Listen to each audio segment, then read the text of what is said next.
Intelligent mathematics classes में 10th class के बच्चों का बहुत बहुत स्वागत है। आज से शुरू हो रहा है बच्चों 2024 के लिए मैथ का क्रैश कोर्स। तो सबसे पहले हम आपको ऑब्जेक्टिव प्रश्नों की अच्छी तैयारी करवाएंगे, उसके बाद फिर से सब्जेक्टिव प्रश्नों की तैयारी कराई जाएगी। तो चलिए top 20 objective questions class 10th में आपका स्वागत है। ये है आपका पार्ट 1। पार्ट 20 तक हम आपको लेकर चलेंगे और प्रत्येक पार्ट में 20 क्वेश्चन होगा, यानी 20 गुना 20 बराबर कितना होता है 400 ऑब्जेक्टिव प्रश्नों की हम तैयारी करवाएंगे, जिसमें गारंटी के साथ आपका 50 नंबर टकराएगा। तो चलिए, अगर अभी तक आप कुछ भी मैथ में नहीं पढ़े हैं तो सिर्फ आप मेरे वीडियो को देखकर मैथ में कम से कम 90 नंबर ला सकते हैं। इसकी गारंटी मैं देता हूं आपको। आस्था और विश्वास के साथ इंटेलिजेंट मैथमेटिक्स क्लासेज चैनल पर बने रहना है। चलिए तो शुरू करते हैं पार्ट 1। पहला प्रश्न, 196 के अभाज्य गुणनखंड में 2 का घातांक क्या होगा। तो सबसे पहले 196 का आपको अभाज्य गुणनखंड करना होगा। चलिए तो हम करते हैं 196 का अभाज्य गुणनखंड। सबसे पहले इसमें आप 2 से लगाइएगा, तो 9 दूनी 18 एंड 1 पर 8 1 पर 6 16, तो ये आपका 98 हो जाएगा। 8 दूनी 16, 98 दूना 196। फिर जब 2 से आप लगाएंगे बुआ तो 49 दूनी हो जाएगा 98। ठीक है। उसके बाद अब 7 से लगेगा, ये 7 सते 49, अब नहीं लगेगा। इसका मतलब 196 का जो अभाज्य गुणनखंड हुआ प्यारे बच्चों, उसमें आया 2 गुना 2 गुना 7 गुना 7। अब 2 आपका 2 बार है तो 2 का पावर 2 चढ़ा दीजिए। 7 भी 2 बार है तो 7 का पावर 2 चढ़ा दीजिए। अब प्रश्न में पूछा है 2 का घातांक क्या होगा, तो 2 का घातांक तो 2 हुआ, तो इसका आंसर में आपको 2 लिखना है। यानी जिस ऑप्शन में 2 होगा वहां पे आप लोग टिक मार लेंगे। और इस तरह से पहला का सॉल्यूशन मैंने करके आपको दिखा दिया। चलिए क्वेश्चन नंबर 2 में आपको ले चलते हैं। ये रहा आपका क्वेश्चन नंबर 2। एक परिमेय संख्या और एक अपरिमेय संख्या का योग कैसी संख्या होती है। चलिए तो दूसरा क्वेश्चन का जवाब मैं आपको बतला रहा हूं। चलिए सवाल नंबर 2। यहाँ पे प्रश्न है एक परिमेय संख्या। परिमेय संख्या जैसे मान लो 2 एक परिमेय संख्या है और एक अपरिमेय संख्या, तो मान लो √2 और दोनों के बीच प्लस का चिन्ह दिए। क्यों? क्योंकि यहाँ पर प्रश्न में क्या बोला है, योग। योग माने जोड़ना होता है। अब जैसा कि आप लोग जानते हो प्यारे बच्चों, 2 में √2 को हम जोड़ नहीं सकते हैं, तो यह एक अपरिमेय संख्या है। यह क्या है प्यारे बच्चों, एक अपरिमेय संख्या है। एक अपरिमेय संख्या है, इरेशनल नंबर। तो दूसरा का जवाब हो जाएगा आपका अपरिमेय संख्या। तो चलिए यहाँ पे आपका जहाँ भी ऑप्शन होगा अपरिमेय संख्या यानी कि इरेशनल नंबर, उसी में आप लोग टिक मारेंगे, वही आपका सही जवाब हो जाएगा। चलिए बच्चों, तो क्वेश्चन नंबर 3 में चलते हैं हम लोग। ठीक है, क्वेश्चन नंबर 3 ये रहा, रूट में 25 किस प्रकार की संख्या है। ठीक है प्यारे बच्चों, रूट में 25 किस प्रकार की संख्या है। चलिए सरल करते हैं। 3 नंबर, रूट में 25 को आप ऐसा लिख सकते हो प्यारे बच्चों, 5 गुना 5। फिर रूट के भीतर 5 का पेयर बन रहा है, जोड़ा बन रहा है, तो वर्गमूल के नियम से 1 5 बाहर आ जाएगा। अब रूट खत्म हो गया तब तो ये परिमेय संख्या हो गया। रूट खत्म तो परिमेय संख्या, रेशनल नंबर इसको अंग्रेजी में बोलते हैं। रूट खत्म तो परिमेय संख्या। तो चलिए तीसरा का जवाब हो गया प्यारे बच्चों परिमेय संख्या। तो यहाँ आंसर में मैं लिख देता हूँ परिमेय संख्या, रेशनल नंबर। परिमेय संख्या में आप लोग टिक मार देंगे। चलिए बच्चों, अब हम आपको ले चलते हैं चौथा क्वेश्चन में। चौथा क्वेश्चन में बोलता है कि सबसे छोटी प्राकृत संख्या कौन है। सबसे छोटी प्राकृत संख्या कौन है। चलिए तो चौथा सवाल का जवाब देखिएगा आप लोग। सभी प्रश्नों का हम डिस्कस करेंगे विस्तार रूप में। प्राकृत संख्या का अंग्रेजी नेचुरल नंबर होता है, इसको n से सूचित करते हैं। आप सभी लोग जानते हैं कि गिनती की सभी संख्याएं प्राकृत संख्याएं कहलाती है, यानी 1 2 3 4, अब डॉट डॉट कर दीजिए क्योंकि इसका कोई अंत नहीं होता है। तो सबसे छोटी तो प्राकृत संख्या आपका 1 हो गया, तो 4 नंबर का आंसर हो गया प्यारे बच्चों। सबसे छोटी प्राकृत संख्या कौन है? तो इसका जवाब होगा 1 ये सबसे छोटी प्राकृत संख्या हो गई। चलिए क्वेश्चन नंबर आपको हम 5 में ले चलते हैं प्यारे बच्चों। 5 नंबर सवाल में कह रहा है कि यदि ए और बी अभाज्य संख्याएं हैं तो ए और बी का लॉस यानी एलसीएम क्या होगा। ये 5 नंबर सवाल है आपका कि यदि ए और बी क्या है? अभाज्य संख्या है, तो उसका एलसीएम क्या होगा। ठीक है प्यारे बच्चों, चलिए तो अब हम 2 अभाज्य संख्या लेते हैं। 5 नंबर का जवाब समझेंगे आप लोग। मान लीजिए ए है एक अभाज्य संख्या 3 और बी है अभाज्य संख्या 5। अब इसका एलसीएम निकालना है, तो 3 और 5 का एलसीएम, तो अब तो ये कोई संख्या से कटेगा नहीं, तो लास्ट पोजीशन है कि 3 में 5 से गुना कर दीजिए, 15 हो गया। उसी तरह से ए में बी से गुना कर दीजिए तो ए भी हो गया, बात खत्म।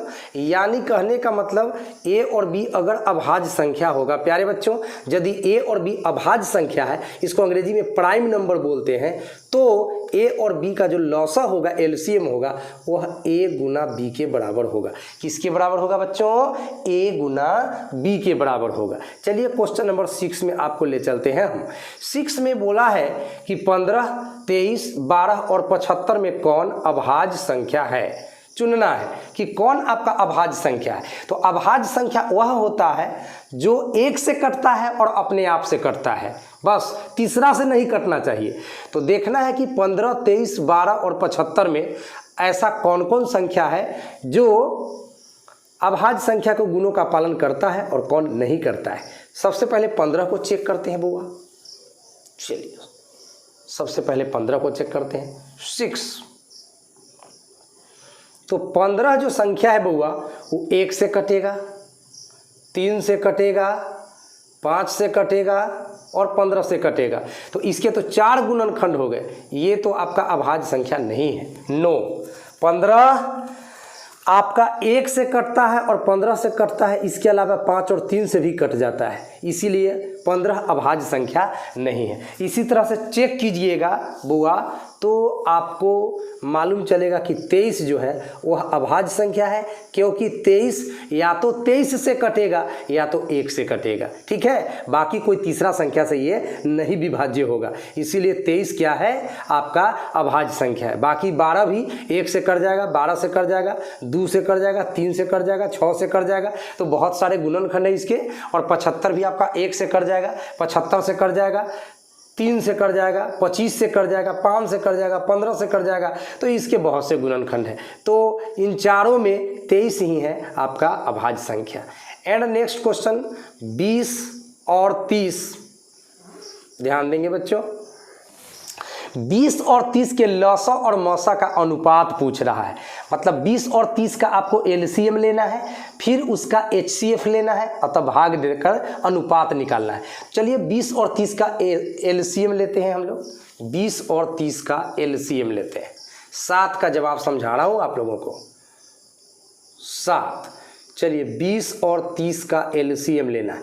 एलसीएम सबसे पहले 2 से लगता है, तो 10 दूना 20, 15 दूना 30, उसके बाद 2 से तो एक ही संख्या कट रहा है, तो 3 से कोई नहीं, 3 से भी एक संख्या कट रहा है, तो 5 से लगा दो, 5 दूनी का 10, 5 तिहाई का 15, तो ये हो गया 2 पचे 10 दूना 20 तिहाई 60, यानी कि लौसा तो हो गया 60 प्यारे बच्चों।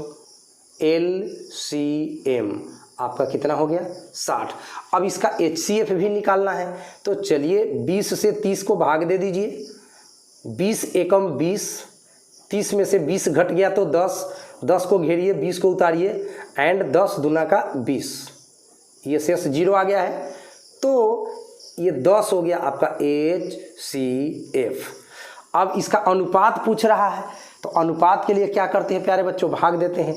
एलसीएम में एचसीएफ से भाग दे देते हैं, अनुपात निकालने के लिए हमको क्या करना होता है, भाग देना होता है। इसको अंग्रेजी में रेशियो बोलते हैं। तो 60 में 10 से भाग देंगे, 0 से 0 कटेगा, 6/1 यानी 6:1। 6/1 इसको हम लोग लिखते हैं 6:1। तो यही है आपका करेक्ट ऑप्शन 6:1।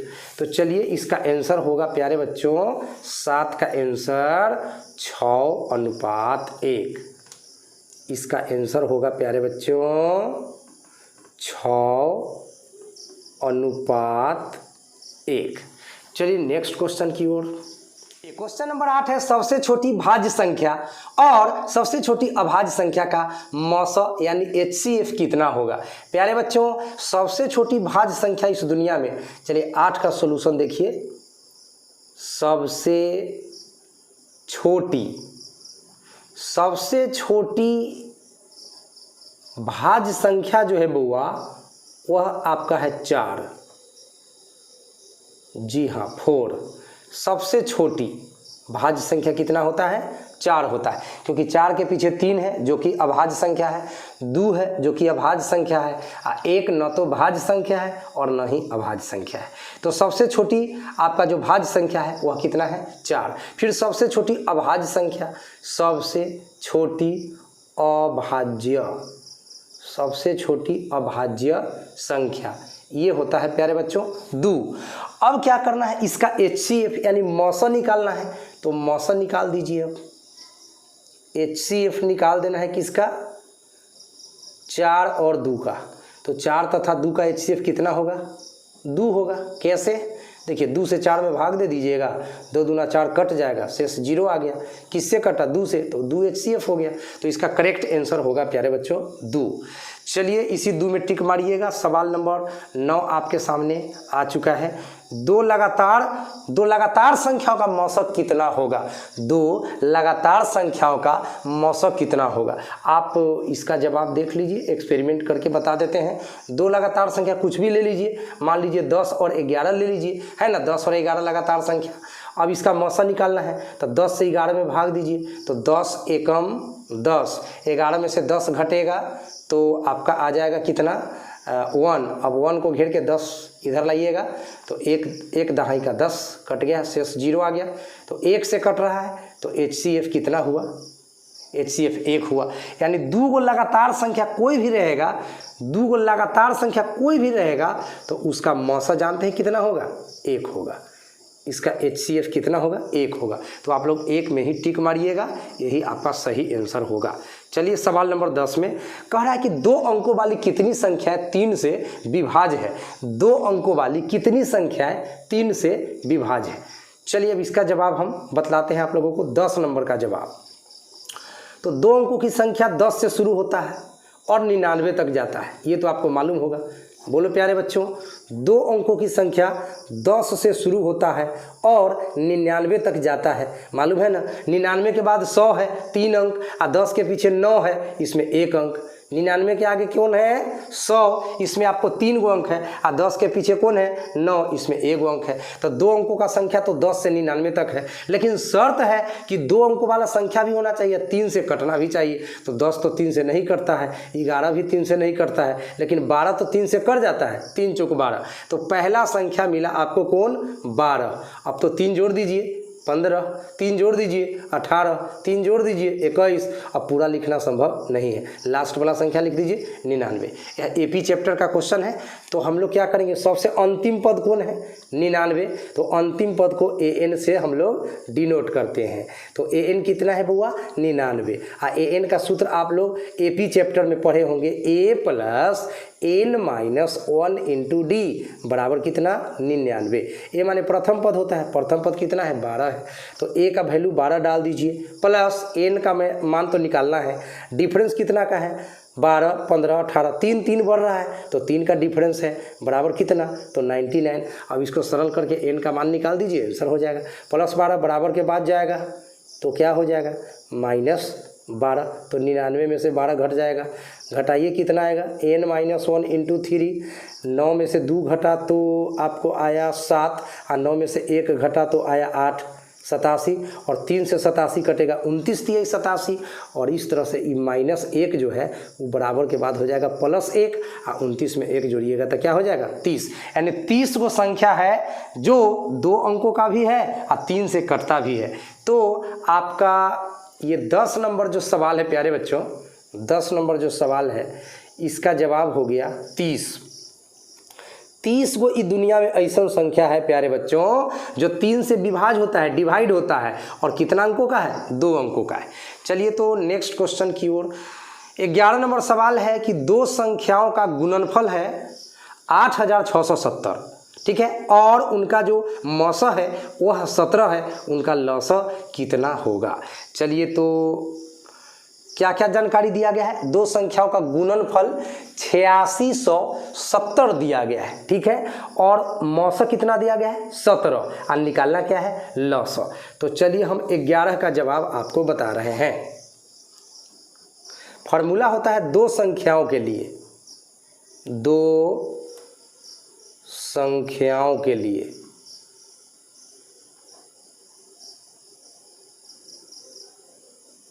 2 संख्याओं के लिए फॉर्मूला होता है LCM गुना HCF बराबर product of 2 numbers, product of 2 numbers मतलब 2 संख्या का LCM गुना HCF बराबर प्रोडक्ट ऑफ 2 नंबर्स, मतलब दोनों संख्याओं का गुणनफल।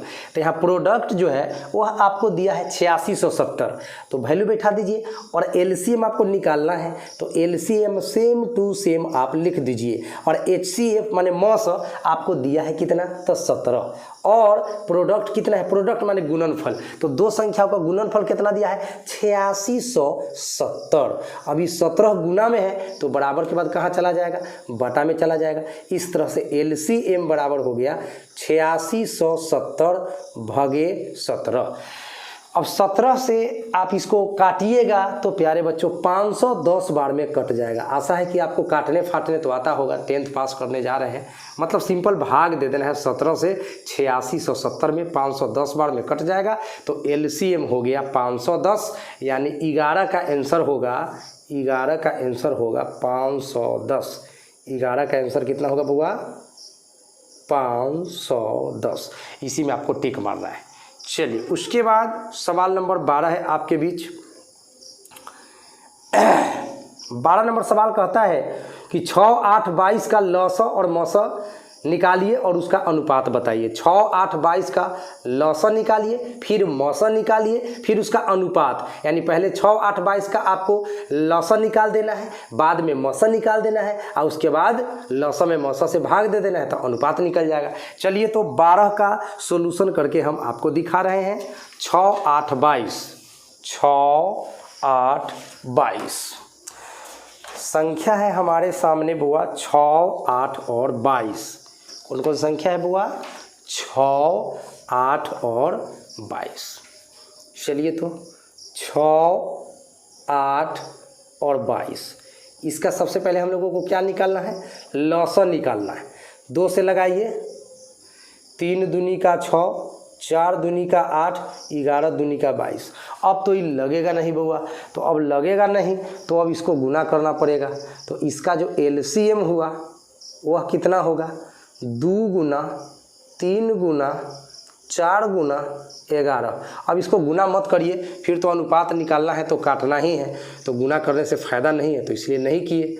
अब ना इसका मौसा निकालना है, तो चलिए 6 से 8 में भाग दीजिए। पहले 6 एकम 6, 8 में से 6 घट के 2, फिर 2 को घेरिए, 6 लाइए इधर, 2 तिहाई 6, ये शेष 0 आ गया, तो HCF हुआ 2। अब फिर 2 से 22 में लगाइए, 2 से 22 में लगाइए तो 11 दूनी 22, ये 0 आ गया, तो HCF कितना हुआ 2 हुआ। HCF कितना हुआ बुआ 2 हुआ। अब अनुपात निकालना है LCM HCF का, तो चलिए भैया LCM के बटा में HCF लिखिए, क्योंकि बटा करेंगे तभी अनुपात निकलेगा। तो LCM में डाल दीजिए 2 गुना 3 गुना 4 गुना 11 बटा HCF में डाल दीजिए 2। अब आपका 2 से 2 कट गया, देखिए नहीं गुना किए तो फ़ायदा मिला ना। चलिए अब 4/3 का 12 गुना 11 बटा में 1, 12 गुना 11 बटा 1। अब 12 में 11 से गुना करोगे बउआ तो 132 मिलेगा बटा में 1। तो इस तरह से 132:1, यही है आपका 12 का आंसर। ये हुआ 12 का सॉल्यूशन। ठीक है प्यारे बच्चों, 132:1 कितना बुआ? 132:1 12 132:1। चलिए 13 नंबर क्वेश्चन देखते हैं आप। इसमें बोला है कि 6/15 का दशमलव प्रसार कैसा होगा। चलिए 6/15 का दशमलव प्रसार, तो प्यारे बच्चों 13 का जवाब आपके पास क्वेश्चन है 6/15। पहले इसको सरल कर लीजिए। 6 को आप लिख सकते हैं 2×3 6, आप 15 को लिख सकते हैं 3×5 = 15, फिर तो 3 से 3 कर जाएगा। अब है 2/5। अब देखिए सिंपल ट्रिक जानिए, अगर बटा के नीचे 5 है या बटा के नीचे 2 है तब उसका दशमलव प्रसार क्या होता है? शांत। या 2 भी है और 5 भी है, उसका कुछ पावर है, कोई पूर्ण संख्या, तो इस स्थिति में तो वह शांत होता है। अगर डिनोमिनेटर में 5 हो या 2 हो तब उसका दशमलव प्रसार शांत होता है। अब 5 और 2 के अलावा कोई भी संख्या बटा के नीचे आ गया, लाइक दिस 3 आ जाए, 7 आ जाए, 11 आ जाए, तो वह अशांत होता है। तो बटा में 2 है तो सिंपली शांत लिख दीजिए, या आप चाहे तो 5 में 2 से भाग दे दीजिए, पूरा पूरा कर जाएगा, पूरा कर जाएगा, इसका मतलब भी शांत होता है। तो आपको जो अच्छा लगे वो समझिए। ये ट्रिक हुआ, और ऐसे भाग दे भी सकते हैं 5 से 2 में, पूरा कर जाएगा। देख लीजिए भाग देकर भी बता देते हैं। 5 से 2 को भाग दीजिए, दशमलव देके 0, 5 चौका 20, बस पूरा कट गया। तो इसका मतलब है कि ये शांत है। जो पूरा कट जाए शांत, और जो भाग लगते जाए अशांत, है ना। तो 13 का जवाब है शांत। 13 का जवाब क्या है? शांत। 13 का जवाब है प्यारे बच्चों शांत। चलिए तो नेक्स्ट क्वेश्चन दिखलाते हैं। सवाल नंबर 14, 4 - √3 किस प्रकार की संख्या है? तो 14 का सॉल्यूशन देख लीजिए। देखिए भैया 4 क्या है? परिमेय संख्या, और √3 क्या है? अपरिमेय संख्या। और एक परिमेय संख्या और एक अपरिमेय संख्या का अंतर जो है वह सदैव अपरिमेय संख्या होगा।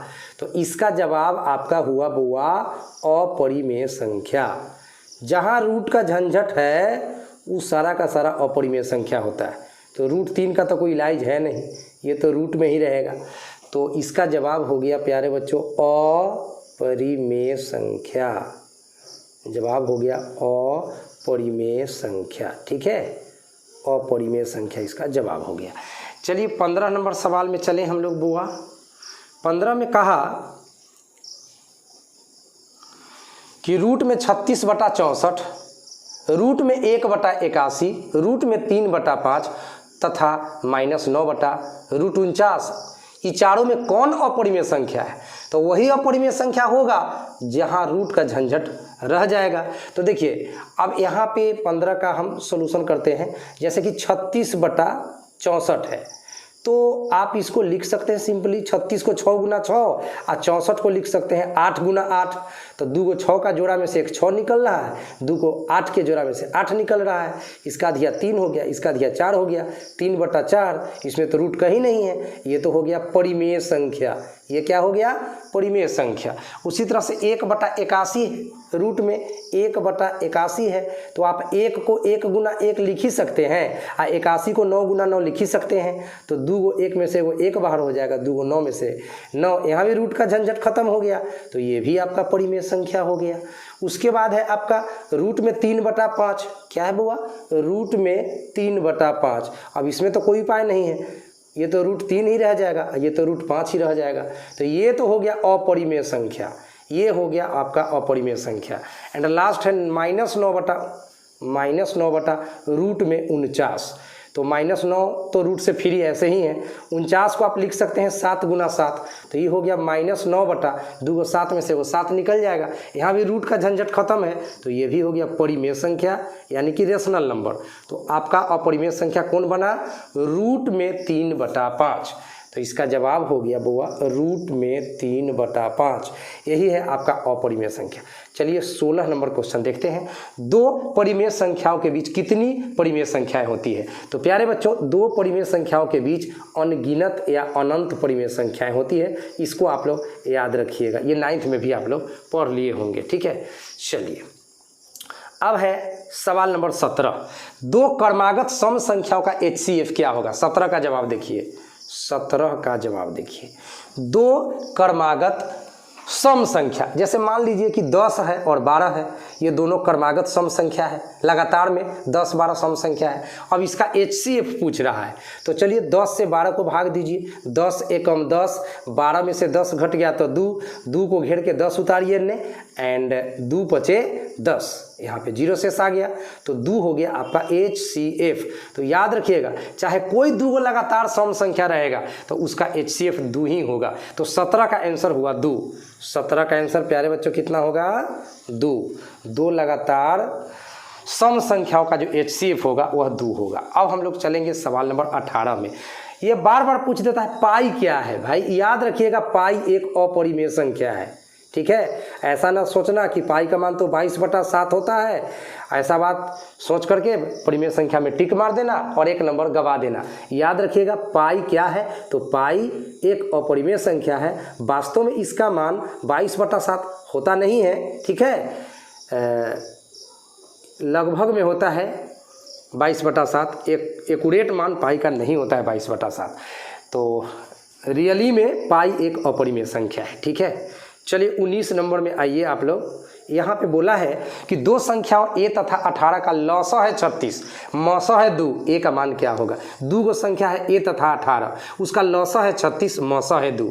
चलिए तो देखते हैं आपका 19 का सॉल्यूशन। 19 का सॉल्यूशन दिखाते हैं आप लोगों को। 19 में आपको कहा,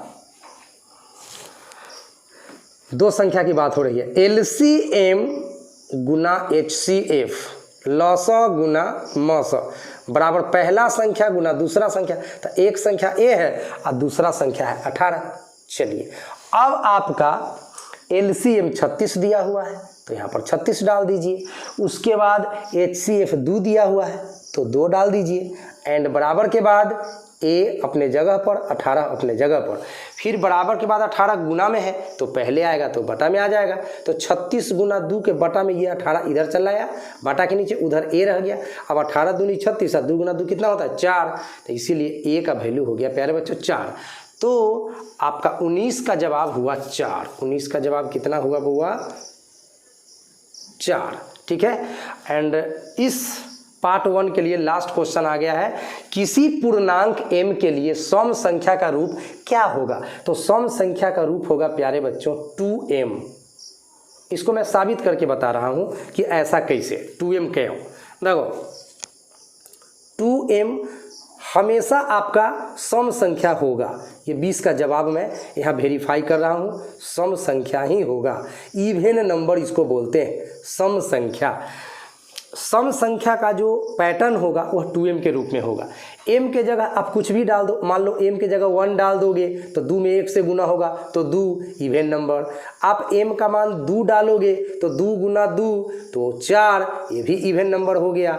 आप m का मान 7 डाल दो तो 2 गुना 7 14, ये भी आपका इवन नंबर हो गया। इस तरह से सम संख्या का जो पैटर्न होता है प्यारे बच्चों, सम संख्या का जो प्रारूप होता है वह क्या होता है? 2m होता है। तो इस तरह से आज पार्ट फर्स्ट आपके बीच पेश किया गया। बहुत जल्द पार्ट 2 लेकर हम आ रहे हैं प्यारे बच्चों। तो आप लोग निश्चित रूप से इस वीडियो को देखकर बहुत लाभान्वित हुए होंगे और मैं उम्मीद करता हूं कि अगर आप मेरे साथ आगामी 4 महीना तक बने रहेंगे तो अभी तक अगर मैथ में आपका कुछ भी तैयारी नहीं है फिर भी 90 पार इसकी गारंटी है। 90 पार जाएगा आपका स्कोर। लेकिन आपको वीडियो को एक बार 2 बार प्ले करा के देखना है, प्लस में इसमें जितना क्वेश्चन मैं अपलोड कर रहा हूं उसका आप एक नोट बुक बनाइए, एक कॉपी में उन प्रश्नों को लिखिए और उसका जवाब अपने से, जैसे मैं सरल कर करके बताता हूँ, आप लोग उसी तरह से सरल करके देखिए कि आपसे वो आंसर आ रहा है कि नहीं। और पूरे 20 पार्ट तक हमारा ये क्रैश कोर्स चलता रहेगा, यानी 20 गुना 20 बराबर 400 प्रश्न हम आपको तैयारी करवाएंगे ऑब्जेक्टिव के लिए। उसके बाद फिर आने वाले 2 महीनों के बाद हम शॉर्ट टाइप और लॉन्ग टाइप की भी तैयारी करवाएंगे। और अगर आप मेरे वीडियो के साथ निश्चित रूप से लगातार रेगुलर बने रहेंगे तो 90 पार ये हमारा आंकड़ा है। इसी उद्देश्य को लेकर मैंने ये क्रैश कोर्स 2024 के लिए शुरू किया हूँ। तो आप लोगों से एक विनती है कि अगर मेरे चैनल से आप लाभ ले रहे हैं तो कम से कम आप हमें भी मोटिवेटेड करते रहिए, यानी कि आप हमारे चैनल को ज़रूर से ज़रूर सब्सक्राइब करें। अगर आपको लगता है कि मैं आपके लिए अच्छी वीडियो बनाता हूं और मेरे वीडियो से आपको कुछ ना कुछ लाभ ज़रूर हो रहा है तो आप हमारे चैनल के साथ निश्चित रूप से जुड़िए और हमें मोटिवेटेड करते रहिए। तो आज की इस वीडियो में प्यारे बच्चों इतना ही। मिलते हैं पार्ट 2 के साथ बहुत जल्द। तब तक अपना ध्यान रखिए, अपने माता पिता का ध्यान रखिए और अपने पढ़ाई का ध्यान रखिए। जय हिंद, वंदे मातरम। Thank you so much. Good night.